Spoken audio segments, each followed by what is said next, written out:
घर घर जले हैं अवध में पिया, आज लौटे अयोध्या में रघुवर सिया।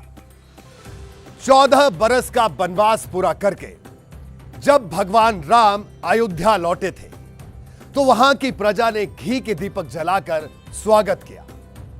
और अब तो 500 बरस बाद भगवान का वनवास खत्म हो रहा है, अवध में राम आ रहे हैं। नमस्कार, मैं हूं रोहित सिंह सावल। ऐसा पहली बार हुआ है जब किसी मंदिर का इंतजार पूरा देश बरसों से कर रहा था और इस ऐतिहासिक अवसर पर हम खड़े हैं उसी राम मंदिर के परिसर में जो 23 जनवरी से आप सभी के लिए खुल रहा है। लेकिन उससे पहले हमारे साथ कीजिए राम मंदिर के दिव्य दर्शन।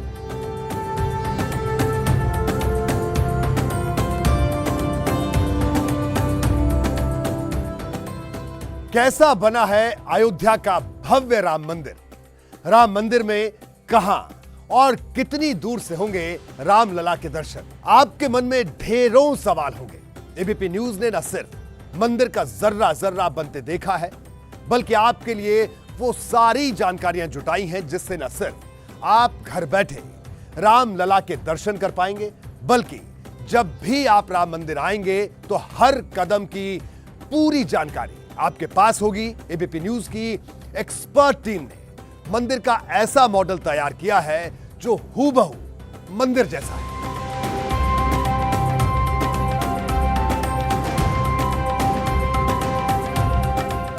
यह मंदिर का सिंह द्वार है, जहां से आप रामलला विराजमान के दर्शन के लिए मंदिर में प्रवेश करेंगे। यह अद्भुत संयोग है कि मंदिर का यह सिंह द्वार और गर्भगृह वही बना है जहां कभी राजा विक्रमादित्य के बनाए मंदिर का था। खुदाई के दौरान जो साक्ष्य मिले थे उसके आधार पर यह कहा जा रहा है कि सामने के परकोटे से यानी पूर्वी द्वार से एंट्री के बाद आपको ये 32 सीढ़ियां मिलेंगी जो मंदिर के बरामदे या चबूतरे तक ले जाएंगी। इन सीढ़ियों के दोनों तरफ मूर्तियां लगी हुई हैं। सबसे पहले आपको दोनों तरफ गजराज दिखेंगे, फिर दोनों तरफ सिंह की मूर्ति लगी हुई है और उसके बाद सीढ़ियों के आखिरी हिस्से में बाईं तरफ गरुड़ भगवान और सामने भगवान हनुमान जी की मूर्ति लगी हुई है। कहा जाता है कि गरुड़ और हनुमान जी के आदेश पर ही आप भगवान राम के दर्शन कर पाएंगे।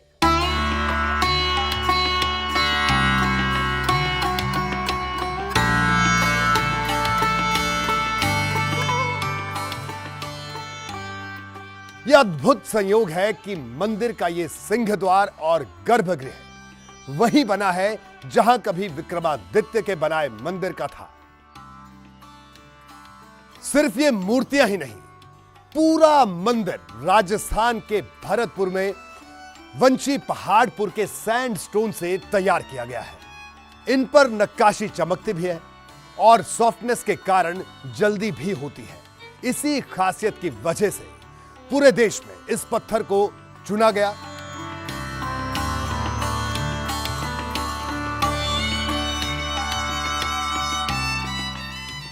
अब सीढ़ियां चढ़कर हम उस बरामदे तक पहुंच चुके हैं जहां सामने सोने का दरवाजा है और उसके आगे है रामलला की मूर्ति।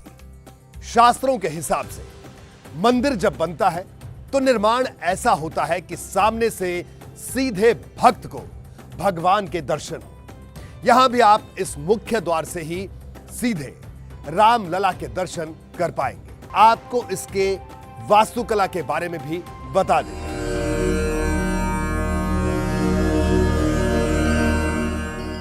भारत में मंदिर डिजाइन करने की 16 शैलियां हैं। उत्तर भारत में नागर शैली, दक्षिण भारत में द्रविड़ और मध्य पूर्व भारत में पैगोडा शैली। उत्तर भारत के प्राचीन मंदिरों की तरह राम मंदिर को भी नागर शैली में बनाया गया है। इस शैली में संपूर्ण मंदिर एक विशाल चबूतरे यानी वेदी पर बनाया जाता है, जैसा आपको सामने दिख भी रहा है, और उस तक पहुंचने के लिए सीढ़ियां होती हैं। सोमनाथ मंदिर से लेकर पुरी के जगन्नाथ मंदिर और कोणार्क के सूर्य मंदिर इसी शैली में बने।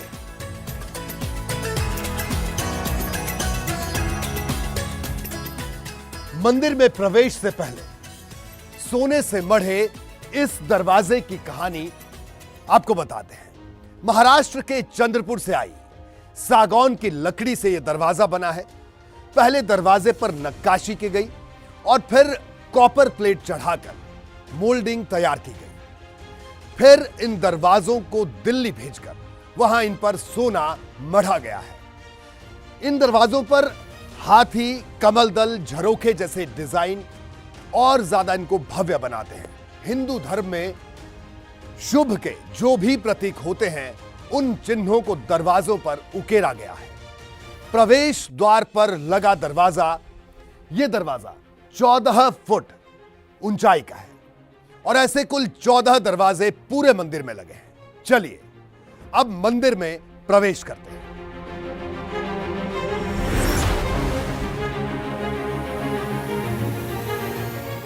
मंदिर में प्रवेश करने के बाद आप सबसे पहले नृत्य मंडप में पहुंचेंगे। नागर शैली में बने मंदिरों में मंडप बनाने की प्रथा होती है। एक से ज्यादा मंडप गर्भगृह और प्रवेश द्वार के बीच स्थित होते हैं। मंडपों में दीवारों पर देवी देवताओं की मूर्तियां बनी होती हैं। नृत्य मंडप में शिव तांडव से जुड़ी मूर्तियों को भी उकेरा गया। आप देख सकते हैं यह भव्य नृत्य मंडप है।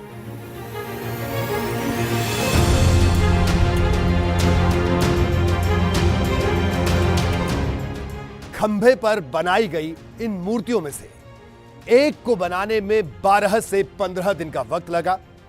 एक खंभे पर ऐसी 16 मूर्तियां बनाई गई हैं। आप हर मंडप को उनकी खंभों पर बनी मूर्तियों के हिसाब से भी पहचान पाएंगे।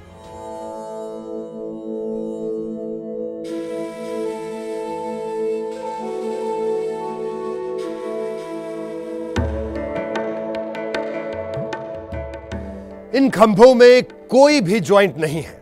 इन खंभों पर आइक्रोनोग्राफी यानी पत्थरों पर मूर्तियां उकेरने का काम और कार्विंग यहीं पर किया गया है। मंदिर में कुल 390 पिलर हैं, जिनमें 170 पिलर ग्राउंड फ्लोर पर है। प्राण प्रतिष्ठा के समय तक 70 खंभों पर नक्काशी का काम पूरा हो चुका है। जहां से श्रद्धालु गुजरेंगे उन सभी खंभों पर नक्काशी पूरी की जा चुकी है।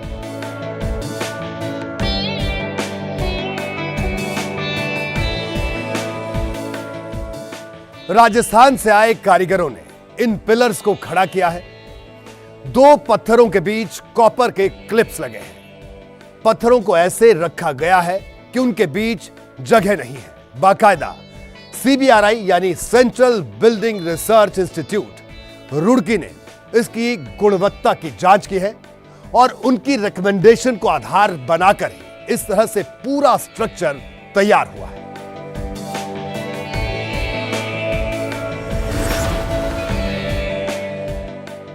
नृत्य मंडप से आगे बढ़ते हैं तो रंग मंडप आता है। यह भगवान गणेश की मूर्तियां यहां पर दीवारों पर उकेरी गई हैं। एक खंबे को बनाने के लिए एक ही टीम लगती है, जिनका काम मूर्तियों का आउटलेयर बनाना, श्रृंगार करना और फिर फिनिशिंग टच देना होता है।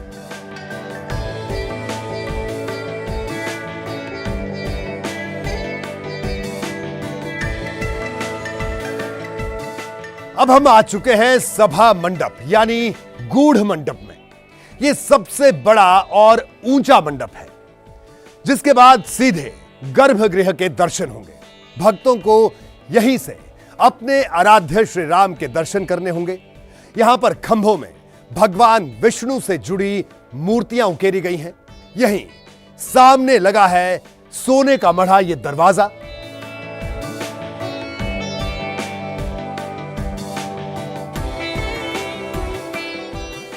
मंडप होते हुए हम आ गए हैं मंदिर के गर्भगृह में। यहीं पर रामलला विराजमान होंगे। अभी हमने AI तकनीक के जरिए प्रभु श्री राम की प्रतीकात्मक मूर्ति लगाई है, जिसे आप देख सकते हैं। इस वर्चुअल गर्भगृह में जो मूल मंदिर के गर्भगृह की हूबहू है, इसी तरह से रामलला को सोने के सिंहासन पर विराजमान किया जाएगा। मूर्ति ऐसी ही 51 इंच की होगी। बाल सुलभ इस मूर्ति में भगवान की आंख और चरण, समचरण जिसको कहते हैं, उसके दर्शन होंगे। उनके साथ ही रामलला टेंट से अस्थाई मंदिर में जिनको शिफ्ट किया गया है, वो रामलला भी रहेंगे। जब भक्त यहां तक पहुंचेंगे तो गर्भगृह में रखी मूर्ति से उनकी दूरी 25 से 30 फीट की होगी, तो भक्त भगवान की आंखों को देख सके और उन्हें सर से पैर तक निहार सके। इसीलिए यह तय हुआ कि खड़ी मूर्ति बनाई जाएगी और इसी खड़ी मूर्ति की प्राण प्रतिष्ठा 22 जनवरी को होने वाली है। अब आप सोच रहे होंगे, जब नई मूर्ति की प्राण प्रतिष्ठा की जा रही है तो फिर दो मूर्तियों की मंदिर में एक साथ पूजा क्यों होगी? तो आपको बता दें कि मंदिर ट्रस्ट का यह मानना है कि अस्थाई मंदिर में जो विराजमान रामलला की मूर्ति के साथ दुनिया के करोड़ों भक्तों की भावनाएं जुड़ी हैं और देश दुनिया के कोने कोने से भक्त अपने आराध्य रामलला की मूर्ति के दर्शन करने आते हैं। ऐसी मान्यता है कि रामलला की यह मूर्ति प्रकट हुई थी, इसलिए इनकी पूजा भी साथ साथ चलती रहेगी।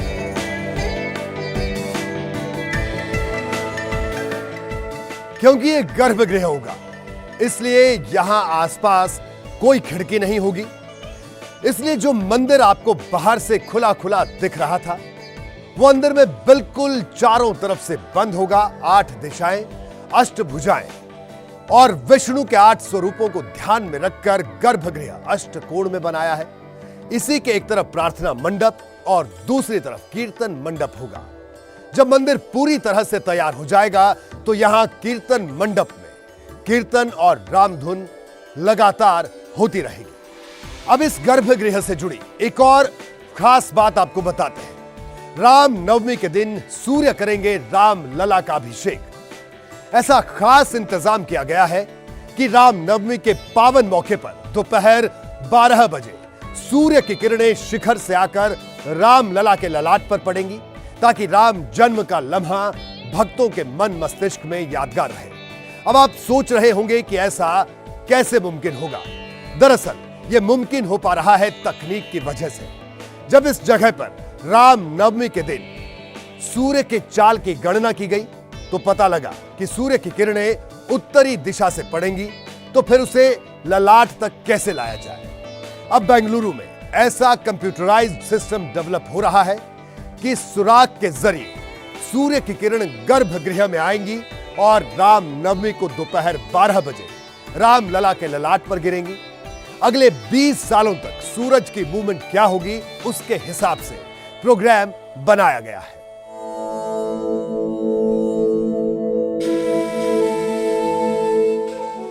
यह मंदिर का दक्षिण द्वार है।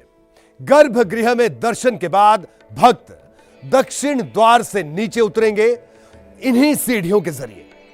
यहां से भक्त सीधे परकोटे में पूर्वी गेट से प्रवेश करेंगे, जो जगह मैंने आपको शुरुआत में दिखाई थी। वहीं से भक्त परकोटे में परिक्रमा करेंगे और उसी गेट से बाहर निकल जाएंगे। यह मंदिर का उत्तरी द्वार है। यहां से वीआईपी एंट्री का प्रावधान है। यह पूरा एरिया 2.7 एकड़ का है, जिसमें 57,000 स्क्वायर फीट में मंदिर बना है। अब आपको अन्नपूर्णा मंदिर के बारे में बताते हैं।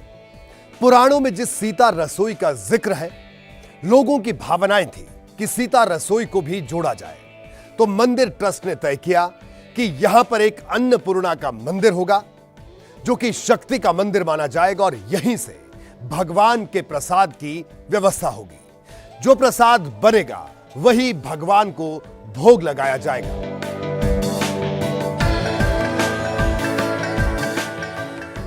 यह मंदिर का परकोटा है, यानी बाहरी दीवार। यह परकोटा बाहर से तो बंद है, लेकिन अंदर की तरफ खुला है, जिससे भक्त परिक्रमा करते हुए लगातार मंदिर के प्रति अपनी आस्था निष्ठा रख सकेंगे। इसके बाहर में दीवार होगी, जबकि भीतर 100 से ज्यादा म्यूरल्स बनाए जाएंगे। उसके बाद मंदिर के भीतर घुसने का केवल यही दरवाजा होगा, पूर्वी द्वार। कहीं और से कोई मंदिर में प्रवेश नहीं कर पाएगा।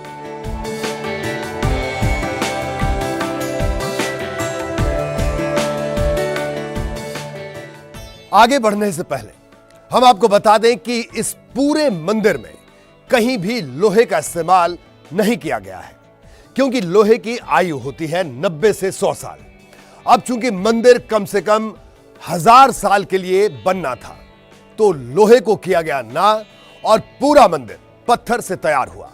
और ये जो पिलर आप देख रहे हैं, उनमें सिर्फ कॉपर की क्लिप के इस्तेमाल किया गया है, वो भी 2 पत्थरों को जोड़ने के लिए। उनमें भी कहीं लोहा स्टील नहीं लगा है।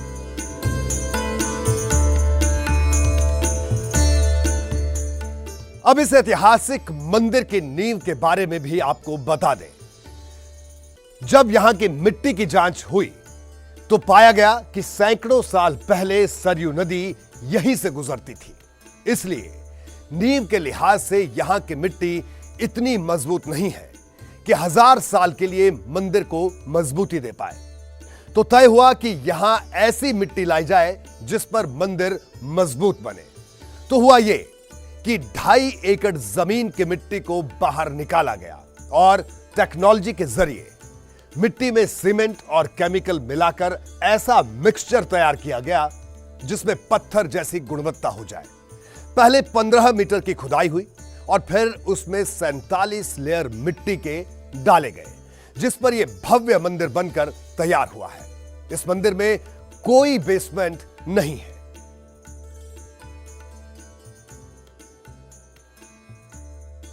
गेट से एंट्री करते ही सबसे पहले बैगेज हैंडलिंग यूनिट मिलेगी। यहां श्रद्धालुओं के सामान रखने की सुविधा होगी। इसी से थोड़ा आगे यात्री सुविधा केंद्र है, जिस पर 16 काउंटर रहेंगे, जहां भक्तों को सामान रखने के लिए फ्री लॉकर मिलेंगे। इसके बाद बाहर निकलकर दूसरे गेट पर श्रद्धालुओं की सिक्योरिटी चेकिंग होगी। सुरक्षा जांच के बाद कॉरिडोर से होते हुए पूरब दिशा से मंदिर की ओर जा सकेंगे।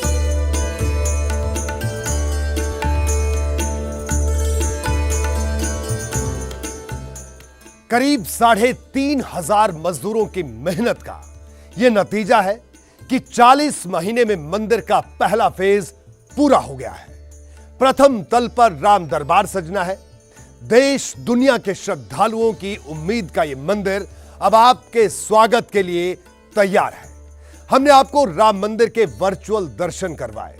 हम ये दावे के साथ कह सकते हैं कि जब आप मंदिर दर्शन करने के लिए आएंगे तो इससे कहीं ज्यादा सुखद अनुभूति आपको होगी।